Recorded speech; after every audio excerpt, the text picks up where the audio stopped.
नमस्कार साथियों, बहुत बहुत स्वागत, वंदन, अभिनंदन है आप सभी का एक बार पुनः आप सबके अपने यूट्यूब चैनल वंदे भारत में। देखिए 1857 की क्रांति हम मध्य प्रदेश राज्य के आधुनिक इतिहास में इससे पहले भी देखा था, जहां पर हमने भिन्न भिन्न स्थानों पर भिन्न भिन्न क्रांतिकारों द्वारा जो नेतृत्व किया गया था 1857 की क्रांति का मध्य प्रदेश राज्य में, उसके ऊपर चर्चा करी थी। आप उस वीडियो को हमारे चैनल की प्लेलिस्ट में जाकर देख सकते हैं।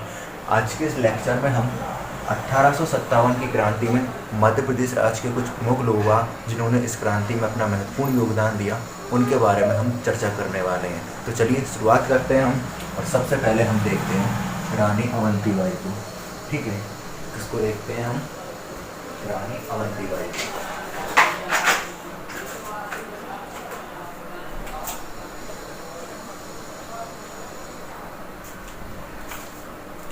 तो चलिए शुरुआत करते हैं और सबसे पहले हम रानी अवंतीबाई के बारे में जानते हैं।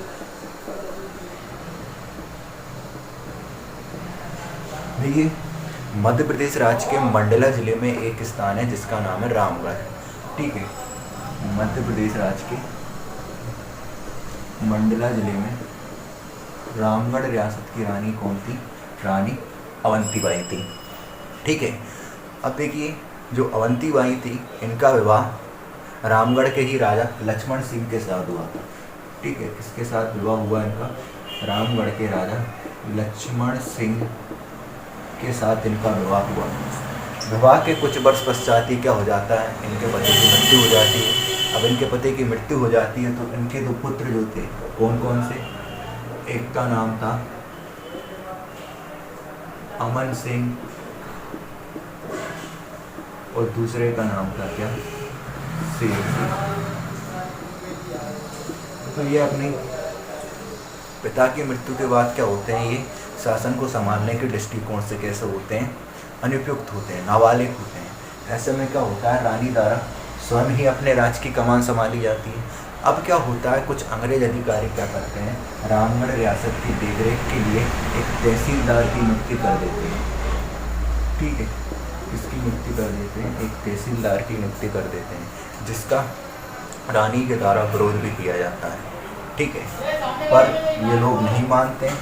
तो क्या होता है, रानी बदला लेने की ठानती हैं और रामगढ़ रियासत को अंग्रेजों से मुक्त कराने की ठानती हैं, जो कि अंग्रेजों ने राज्य हड़प नीति के तहत अपने अधीन कर ली थी। तो देखिए क्या होता है, मंडला जिले में ही एक स्थान है जिसका नाम है खेरी गांव। मंडला से कुछ दूर स्थित ये स्थान है। यहाँ पर रानी क्या करती हैं, अंग्रेजों के साथ क्या करती हैं, युद्ध करती हैं।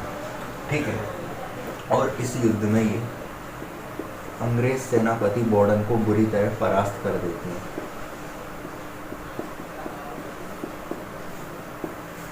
ठीक है, ये क्या करते हैं, अंग्रेज सेनापति बॉर्डन को बुरी तरह परास्त कर भागने के लिए मजबूर कर देती हैं। अब जैसे ही अंग्रेज सेनापति भाग जाता है तो भागकर ये क्या कर, ये दोबारा से रामगढ़ रियासत की ओर प्रस्थान करते हैं। और इसी बीच क्या होता है, एक बार पुनः अंग्रेज सेनापति बॉर्डन के द्वारा क्या किया जाता है, आक्रमण किया जाता है। अब देखिए 3 माह का समय लगता है बॉर्डन को, लेकिन उसके बावजूद भी क्या है, ये रामगढ़ के किले पर अपना कब्जा नहीं जमा पाता है, जिसके परिणाम स्वरूप अब ये क्या करता है, रीवा राज्य की सेना से रामगढ़ के किले को जीतने के लिए मदद मांगता है। तो मदद के परिणाम स्वरूप धीरे धीरे क्या होता है, अब इसको सफलता मिलने लगती है। और अब क्या होता है, रानी जो है ये हारने लगती है। ऐसे में क्या होता है, रानी रामगढ़ से प्रस्थान कर जाती है। कहाँ? शाहपुरा के पास एक जगह है जिसका नाम है देवहारगढ़, यहाँ के जंगलों में। ठीक है, कहाँ पर?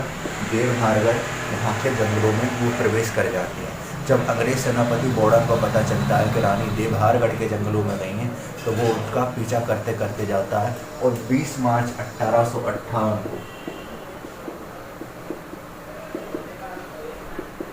इन दोनों के मध्य क्या होता है, एक भीषण युद्ध होता है। ठीक है, इस युद्ध में रानी जो है वो अंग्रेज सेनापति बॉर्डन से हार जाती हैं। ठीक है, और फिर क्या होता है, चूँकि वैसे तो रानी जो थी ये अंग्रेजी सेना के साथ बड़ी वीरता से लड़ी, पर रानी की वो मुट्ठी भर सेना जो थी ये अंग्रेज सेना के सामने ज़्यादा लंबे समय तक टिक नहीं पाई।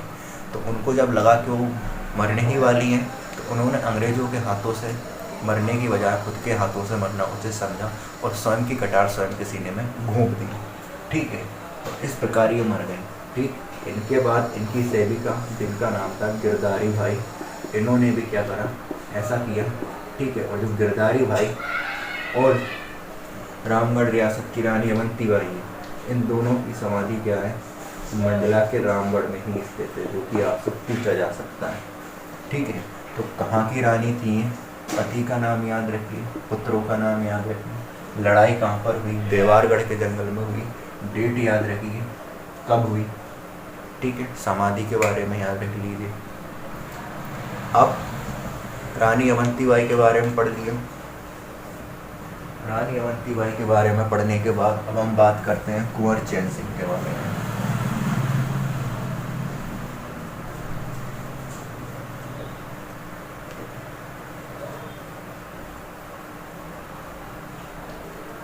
ठीक है,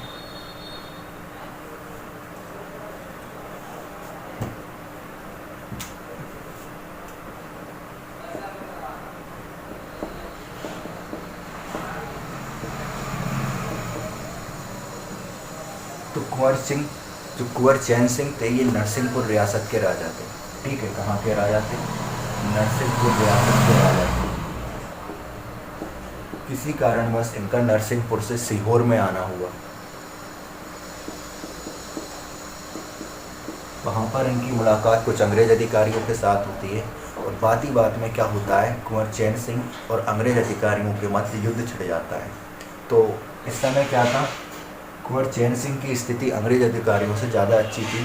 तो किसी अंग्रेज अधिकारी की पत्नी ने कुंवर सिंह के पैर पकड़कर उनसे माफ़ी मांगी और उनसे कहा कि वो लड़ाई को यहीं थाम दें। कुछ दूर ये चले और चलने के बाद क्या हुआ, जब इन्होंने माफ़ कर दिया और माफ़ करने के बाद ये वापस नरसिंहपुर की तरफ जा रहे थे, तो तभी क्या हुआ, अंग्रेज़ों ने इनके ऊपर पीछे से हमला किया और फिर अंग्रेज़ों का और इनका सीहोर में एक जगह है जिसका नाम है दशहरा मैदान। यहाँ पर क्या हुआ, युद्ध हुआ और इस युद्ध में अंग्रेज़ों ने बहुत बुरी तरीके से कुंवर चैन सिंह को मारा, कहते हैं कुत्ते की मौत मारा। तो देखिए, इसी युद्ध के बाद क्या हुआ, इनको नाम दिया गया मध्य प्रदेश का मंगल पांडे।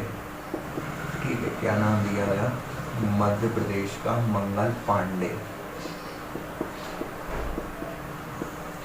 ठीक है, इसके अलावा और भी हैं, जैसे कि एक है श्रीदेव सिंह। ठीक है, श्री बहादुर सिंह, श्री बहादुर और देवी सिंह। ठीक है, उन्होंने मध्य प्रदेश राज्य के मंडला जिले से 1857 की क्रांति का किया था, नेतृत्व दिया था।